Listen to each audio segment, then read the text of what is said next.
Bien, estamos de regreso, estamos hablando de comunicación, estamos hablando de algunos colegas que fueron vetados en algunos medios. Unos sí encontraron un lugar donde desempeñarse y otros no, Federico, no en las mismas circunstancias. Y tú y yo, aunque no lo has dicho, pero pensamos que porque al número uno en el país no le gusta Loret, no le gusta Broso, no le gusta Azucena, no les gusta, y les dice a los jefes: ¿sabes qué? A este no lo quiero, ve qué haces con él. La soga revienta por lo más delgado, ni modo de que le digan no, papá, para que dejen de apoquinar, y entonces Azucenita busca qué hacer. Y se va a otro lado mientras la corren también. Pero no están acabando con los que hacen el trabajo periodístico. Están acabando únicamente, o al menos así lo veo, con los que opinan. Ese es el riesgo, el miedo, el pavor que tiene el número uno de la opinión. ¿Por qué? Porque lo demás, y si hablo en Yucatán, te puedo mostrar cosas que lo demás no. Entonces se dice lo que se paga quiere. Pero no me van a comprar a mí mi opinión. También hay opinadores así a modo. Tú no eres uno de ellos y crees que es diferente. ¿Es cierto o es falso? Mira, yo creo que lo que para mí es muy complicado, porque no tiene derecho a defensa el que tomó la decisión de excluirme del medio. Yo lo que puedo, ojalá, pero no ocurrió con Azucena, mucho menos va a ocurrir conmigo. Fíjate que aquí lo que te debo decir es que hay un patrón. Con Azucena trabajábamos 4 personas en el noticiero, que eran Diego Fernández de Ceballos, que él opinaba los lunes, yo opinaba los martes, Luis Carlos Ugalde, que es toda una autoridad y una persona de una total integridad, los miércoles y los jueves, Memo Valdés, que también es un analista de altos vuelos. Y de buenas a primeras a los 4, estos fueron los primeros meses del gobierno de López Obrador. A los 4 nos dijeron: se va a cancelar ese segmento de opinión. Nos dieron una explicación que verdaderamente no era necesaria. Quedábamos, era evidente que era un acto de autocensura, que, como digo, pues el dueño ya sabrá si se somete. Qué malo que así suceda, pero yo al menos lo veía o lo contemplé como el derecho del medio a redefinir sus prioridades editoriales. Y luego ya en otro momento viene otra exclusión ya de quienes escribíamos, y también nos fuimos en paquete. Normalmente fuimos reemplazados por gente afín al gobierno, muchos de ellos de una muy buena calidad editorial, lo debo decir. O sea, para mí en ese sentido pues es útil que un medio tenga distintas plumas y si son de calidad, y ya encontrará cada uno de nosotros donde reubicarnos. La mayoría nos reubicamos y bastante bien. Pero regreso al tema de lo que tú señalabas. Nosotros estamos en un segmento que es la opinión, pero está la información, porque al final de cuentas la opinión, aunque nosotros nos asumimos muy importantes, es lo que menos impacto tiene con el público. El público busca más información que opinión, por más encomiable que pudiera ser la opinión. Y ahí tiene mucho que ver, por ejemplo, en un periódico, más que las columnas, porque esas van para un público muy, muy estrecho. La primera plana, la fotografía, el encabezado, o lo que le llaman en televisión, en radio, los teasers, con lo que tú abres el noticiero. Y ahí yo lo que veo es que los medios en general, incluso medios que dan acogida a la opinión crítica, en la parte informativa no pasan la prueba. Están sometidos a lo que tú señalas, a reproducir la versión oficial, que no estaría del todo mal si la versión oficial cumpliera con los requisitos constitucionales de veracidad, objetividad. Sería muy aburrido, pero bueno, estaríamos en algo que es aceptable. Lo que no es aceptable es cuando se miente. Entonces, si tú tienes todos los días en la mañana un presidente que más que informar, predica y son expresiones evidentes de propaganda. Por ejemplo, tú no puedes, con esos recursos que tienes de poder, empezar a calumniar o a insultar o a descalificar a un periodista crítico. Esto es una agresión a la libertad de expresión. Y todavía peor, que lo haces en un entorno donde hay una enorme violencia sobre los periodistas en todo el país. Y todavía peor, lo haces a Azucena, que fue amenazada por el cártel Jalisco Nueva Generación pública y abiertamente, o lo haces contra Ciro Gómez Leiva, que fue objeto de un atentado criminal que lo salvó exclusivamente el tipo de vehículo que él traía, un vehículo blindado, y el presidente una y otra vez criticó. Entonces, ese tipo de insensibilidad es la que merece el rechazo. Más allá de que querramos o no querramos al presidente, estemos de acuerdo con él o no estemos de acuerdo, lo que no podemos permitir es la agresión a la libertad de expresión.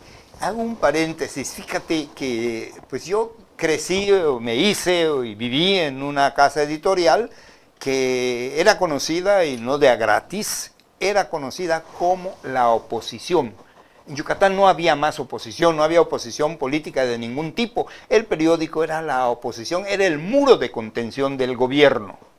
¿Ok? Y si hoy el presidente decía, vamos a construir el Tren Maya y nos va a costar 110 millones de pesos. Muy bien, señor presidente, ¿me puede usted dar los estudios de factibilidad? ¿Me puede usted dar los permisos de uso de suelo? Era la base de la información. No saltábamos eso, sabíamos que había algo que cumplir y sabíamos del riesgo de cuando eso no se hacía, como estamos viviendo ahorita. Ese periodismo se acabó por conveniencia de partes. ¿Ok? Entonces, ¿qué está pasando? Que la comunidad no tiene acceso a una información veraz. Exactamente. No que... O corregiría yo, no tiene acceso o vive una información deficiente. Yo no digo que el gobierno nos esté mintiendo, aunque en muchas cosas es evidente que lo hace. Los periódicos publican lo que el gobierno quiere. ¿Miente el gobierno? Creo que no, sino nada más utiliza la parte que le corresponde. Vengo de un medio que durante decenas de años, ¿verdad?, era supervisor, era contralor, era periodista, y a todos los gobiernos los perseguíamos por ponerle algún calificativo, ¿verdad?, yendo un poco más de lo que querían informar. Y si él nos decía, voy a hacer un parque, lo primero que hacíamos era ir a ver el terreno, a ver de quién era, investigábamos, nos metíamos al catastro, nos metíamos a todos lados y nos metíamos a los constructores, óyeme, ¿cuánto vale aquí el metro cuadrado? ¿Cuánto vale un metro de construcción? Si es obra negra. Todo eso era el trabajo periodístico y cuidábamos de alguna forma al gobierno, que además se sentía protegido por nosotros en muchos casos, y a nuestra comunidad le llegaba el derecho que tienen de estar informados. Podían en algún momento juzgar con hechos. Y se peleaban el periódico. Y se peleaban el periódico. O sea, tenía circulación. Increíble. ¿Qué pasa ahora? Que ya no tienen un alternativo, una opción para hacer juicio. Lo que reciben, lo reciben de los 11 periódicos impresos que hay en Yucatán. Todos publican exactamente lo mismo. El señor Vila tiene un 70% de aceptación. Qué bueno, yo estoy en ese 70%. Aplaudo lo que hace el señor Vila, pero me gustaría como ciudadano, con mi derecho, conocer si hay algo detrás. No sé si lo haya, no me he metido a investigar. Pero si yo fuera periodista, si estuviera en activo, si tuviera yo el medio a mi alcance, creo que lo hubiera yo hecho, como lo hemos hecho con todos los gobernadores. Esto lo vemos aquí en pequeño. El país está viviendo lo mismo. Tú decías, el señor no sabe lo que está haciendo, Azucena ya fue amenazada. Carajo, no hay país donde muera tanto periodista como acá. Y si además nos los exhiben con o sin justicia, pues ¿qué estamos esperando? Que esto siga. Y si ya se lo hicieron a Federico, a mí no me lo van a hacer. ¿Por qué? Porque tengo una familia que cuidar, porque tengo que... de necesidad de subsistencia. Entiendo a los dueños de los medios que tienen que subsistir. Lo que no entiendo es quedarnos con los brazos cruzados. Efectivamente, y mira, algo que, retomando el tema de la competencia desleal del ámbito digital, y desleal sobre todo porque, como bien dices, el medio escrito está sujeto a estándares de calidad, veracidad, que no está en la red. En la red hay de todo y hay muchas cosas que verdaderamente son noticias falsas o manipulación grosera de la verdad. Y aquí lo que yo diría, el futuro estará en la convergencia de los dos ámbitos, es decir, el periodismo digital, los estándares del periodismo en lo digital y también esas virtudes que tiene lo digital, que es la rapidez, la interactividad, el bajo costo, eso como que también tiene que trasladarse al periodismo. Y yo sí veo que hacia allá van las cosas. ¿Por qué? Porque cada vez es más evidente que hay que regular la red. Y se tiene que regular la red, y eso lo están viendo las democracias, no los regímenes autoritarios, en función del derecho a ser informado, a no ser manipulado, el respeto a la privacidad y sobre todo a digamos, este sentido de que somos una mejor sociedad si estamos mejor informados. Y si la red te da mucha información, pero no es buena información, entonces a lo mejor sí, ahora tienes más información, pero estás más desinformado porque lo que estás recibiendo es verdaderamente basura.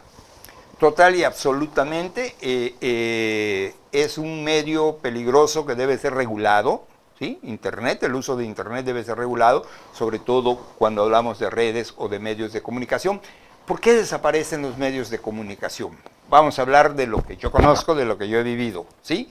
Cuando comienzo yo hace 56 años, todavía nos llegaba información de los pueblos vía telégrafo.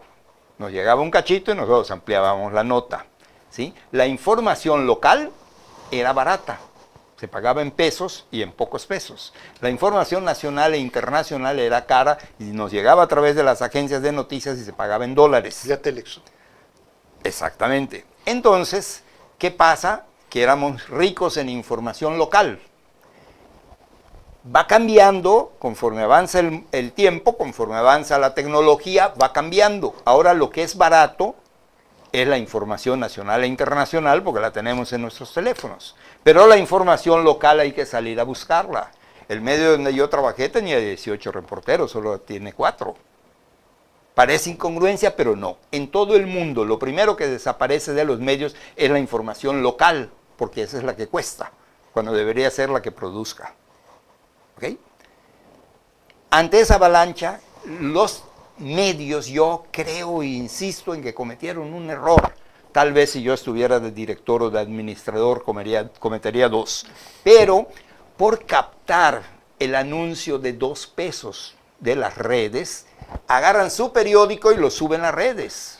Captaron el de 2, pero perdieron el de 200. ¿Ok? Y al día siguiente publican exactamente lo mismo que publicaron aquí. ¿Quién los va a buscar? Nadie. No hay un plus. No hay un periodismo humano que rescate a los medios. Si yo hiciera un periodismo humano, estaría yo en manos de todos. Pero eso se ha perdido porque cuesta. Entonces se fueron por lo fácil, pero lo fácil lo está pagando Campeche. Aunque según un amigo campechano, no me crea porque yo no vivo en Campeche, pero le dije, ¿cómo que desapareció Tribuna ayer? ¿De qué viven nuestros colegas? Le digo. Bueno, me dijo, viven de lo mismo. Me reí y me dijo, sí, de eso, no necesita explicación. Ya no llega a las empresas, llega directamente al periodista que ya no hace nada, pero la señora se libró del juicio que pudieran hacerle a través de los medios impresos. Pero no estamos hablando de eso, nada más es un ejemplo de cómo esta fuerza y esta necesidad nos va inclinando, nos va forzando a hacer cosas que en otras circunstancias no haríamos.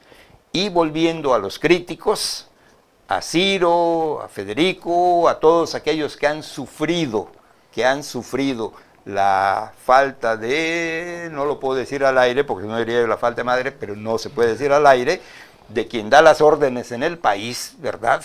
nada más por ejercer su derecho, nada más por la libertad de expresión constitucional, que nos la quieren borrar así de cállate, si no estás conmigo te callas, no puede ser. Eso estamos viviendo y no veo que vaya para abajo, va para arriba. Pues mira, a mí lo que me resta decir en cuanto a mi experiencia personal y de muchos colegas que me toca o tengo el privilegio de conocer y convivir con ellos, como que tenemos una suerte de serenidad, no bajo la falsa expectativa de que las cosas van a ser más fáciles o mejores en el futuro. Es decir, que se va Andrés Manuel y ya llegaremos a un Edén donde podemos trabajar con absoluta libertad. ¿De veras crees que se va? Bueno. No, sigue. Luego lo comentamos. Pero el hecho está en que el periodismo siempre va a estar sujeto a presión y que lo importante es, primero, pues, no perder, digamos, el estándar de calidad y sobre todo que no lo gane uno el arrebato, el enojo, el encono, que no te gane, porque entonces ya logró su objetivo el adversario, que dejes de ser periodista. Y el periodista lo que tiene que es pensar con serenidad, con objetividad y sin que el hígado se imponga. Suscribo todo lo que has dicho, se nos acabó el tiempo, ahora sí, nos despedimos. Gracias por su compañía, gracias Federico, espero nos den oportunidad de regresar a esta sala a seguir grabando, porque después de esto lo dudo.